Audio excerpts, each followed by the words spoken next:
안녕하세요 여러분. 오늘은 설득하는 글쓰기 능력을 키워라 라는 주제로 한번 영상 찍어보도록 하겠습니다. 네, 이 영상은 내성적인 건물주님의 글을 쓰는 그런 능력을 향상시키는 방법에 대한 내용인데요. 여러분들도 한번 적용을 해 보시면 좋을 것 같습니다.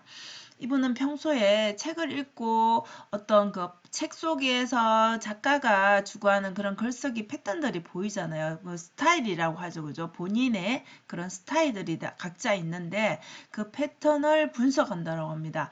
그리고 그 패턴을 본인의 글쓰기에 한번 적용을 해 보는 거죠. 그래서 상대방을 우리가 설득하는 글을 써야 되는 때가 많잖아요. 예, 그 방법들을 연습을 한다라는 것이죠. 그래서 우리가 말을 잘하는 것도 그렇고 글을 잘 쓰는 것도 그렇고 얼마든지 후천적인 노력으로 가능하다라는 것이죠.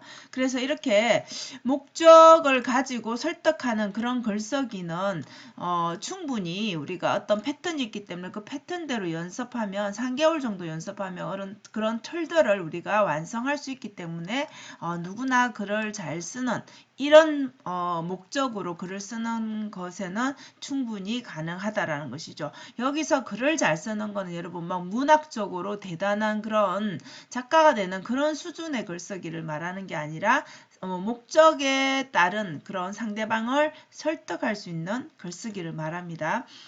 자, 그래서 세 가지 패턴이 있는데요. 여러분들 어떤 책을 읽어보면 항상 그 사람이 주장하는 게 보이죠. 그죠? 나는 뭐뭐라고 생각한다. 그러니까 나의 생각인 것이죠. 상대방의 생각도 있고 나의 생각도 있고 다수의 생각도 있겠죠. 그죠?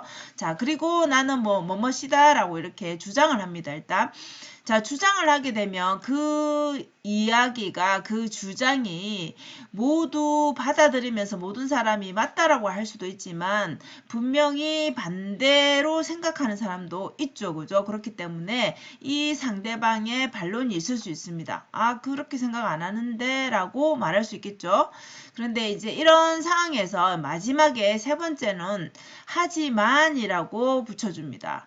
자, 이렇게 반론이 생긴 것에 대해서 좀 근거를 이제 대주는 것이죠. 그죠? 자, 이렇게 생각하는 사람도 있을 수 있는데 이런 것들을 예시를 들어주면 훨씬 더 내가 주장하는 거에 대해서 그리고 또 상대방이 반론을 제기하는 것에 대해서 내가 다시 정리를 하고 예시를 들어줌으로 해서 나의 그 주장을 다시 또 확인을 시켜주는 재주장할 수 있는 그런 세 가지 패턴으로 글을 쓴다라는 것이죠. 이것은 여러분 말을 하는 것도 동일하다라고 보시면 되겠죠. 우리가 그냥 무조건 맞다라고 하는 게 아니라 이런 식으로 주장을 하고 거기에 대한 상대방의 반론에 대한 설명을 내가 다시 해준다라면 그런 예시를 들어준다라면 특히나 그 예시가 수적으로 딱 정해진 그런 제시할 수 있는 거라면 훨씬 더 이 상대방을 설득을 하는 게 더 훨씬 더 근거가 있기 때문에 더 좋겠죠. 그죠? 자, 그래서 세 가지 패턴을 여러분들도 한번 적용해서 말을 하거나 또는 글을 쓰거나 해 보시라는 것이죠. 자, 그럼 이 세 가지 주장하고 물론 또 반론이 생길 수 있으니까 그죠? 마지막으로는 그래도 하지만 하고 또 내 주장, 그죠? 제 주장을 해 본다라는 것이죠. 그러면 제가 좀 전에 말씀드린 것처럼 이것은 글쓰기와 말하기에 동시에 적용할 수 있는 것이죠. 그래서 이분은 블로그에도 이런 식으로 글을 쓰고 그리고 유튜브를 할 때도 이런 원칙으로 이런 패턴으로 유튜브 블로그를 그 블로그 유튜브와 블로그의 그 원고 글을 쓰는 거를 이렇게 적용을 한다라는 것이죠. 그래서 글쓰기 실력 그 능력을 빨리 올리는 방법은 우리가 계속 연습하는 수밖에 없겠죠. 그죠? 그때 내가 마음에 드는 그런 작가가 있을 거 아니에요. 그죠? 그러면 어떻게 그 한 사람의 글을 좀 분석을 해보는 것이죠. 자, 분석해서 이 사람은 이런 스타일로 글을 쓰는구나 라고 여러분들이 이제 알 수 있겠죠. 그죠? 자, 그러면 내가 그 패턴을 좀 따라 해보는 것이죠. 그래서 이거는 블로그에 글을 쓸 때도 활용해보고 유튜브를 찍을 때도 활용해보고 상대방에게 뭔가 내가 설득하는 말을 할 때도 이렇게 적용을 해보는 것이죠.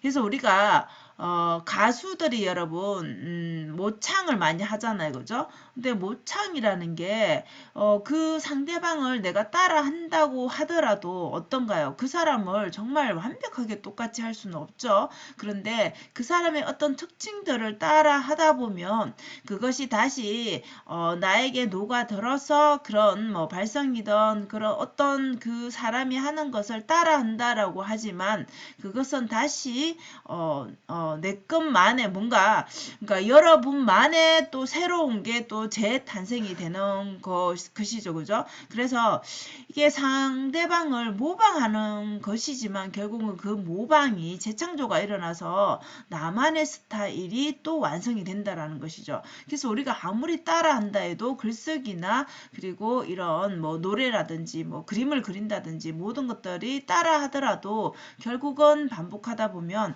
자기만의 스타일이 또 만들어진다라는 것이죠. 그래서 우리가 모방을 하는 거 이거 굉장히 중요한 부분입니다. 그죠? 그래서 정리를 해보면 글을 쓰는 것과 말하는 것은 같은 거라고 보시면 돼요. 여러분. 그래서 상대방을 우리가 설득하는 글쓰기는 누구나 다 연습하면 가능하다라는 것이죠. 타고나는 글쓰기 능력도 물론 있겠죠. 그죠? 그래서 우리가 지금 말하는 것은 우리가 하고자 하는 것은 설득을 하는 누군가에게 그죠? 설득을 할 수 있는 그런 글쓰기는 후천적인 능력이기 때문에 여러분들이 노력하면 누구나 가능하다라는 것이죠. 물론 여기서 말하는 여러분 그 문학적인 정말 대단한 그런 작가들의 그런 식의 글쓰기는 아니라는 것이죠. 그죠? 그래서 이렇게 글쓰기 이 능력이 여러분 이 정도까지 상대방을 설득할 수 있는 정도까지 되면은 본인 스스로 나는 이제 뭘 해도 뭐가 돈을 내가 월급을 받아서 생활을 하는 사람이지만 나는 이제 내가 하고 싶은 일을 해도 충분히 먹고 살 수 있겠다라는 그런 자신감, 경제적인 자신감이 생긴다라는 것이죠.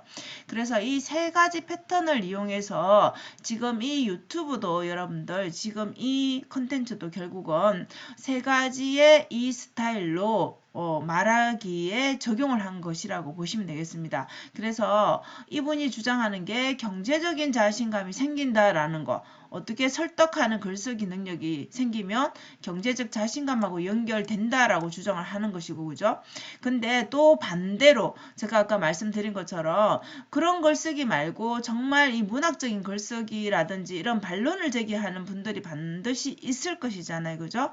그래서 이 반론 제기하는 게 있을 것이기 때문에 몇몇 분들은 재능이 필요하다라는 이런 부분에 대해서 언급을 또 하게 되고 마지막으로 하지만 어떤 목표를 어디에다 그죠? 어떤 목표를 두는가에 따라서 이 글쓰기는 그죠? 이렇게 상대방을 설득하는 글쓰기는 누구나 가능하다라는 것을 이제 재주장을 하는 것이죠. 그래서 우리가 글쓰기 능력을 여러분 이렇게 개발하는 것은 발전시키는 것은 여러분에게 굉장히 큰 무기가 될 수 있다라는 것이죠. 그래서 결국은 글을 잘 쓰는 사람, 이 사람은 결국 말도 잘하게 된다라는 것이죠. 그래서 우리가 책을 읽을 때 내가 어떤 사람의 어떤 작가의 마음에 드는 글을 발견했다라면 그런 패턴대로 한번 지금 세 가지를 말했는데 그죠? 주장하고 물론 하지만이라는 이 세 가지 패턴을 말씀드렸는데 그 사람만의 패턴으로 한번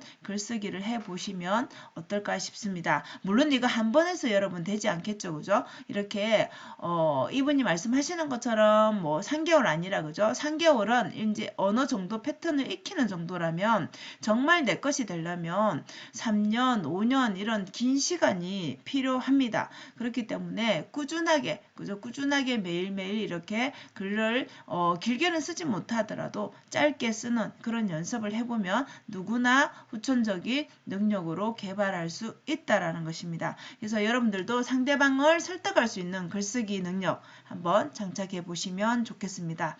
자, 오늘도 영상 시청해 주셔서 감사합니다. 여러분 오늘도 행복한 하루 되세요. 감사합니다.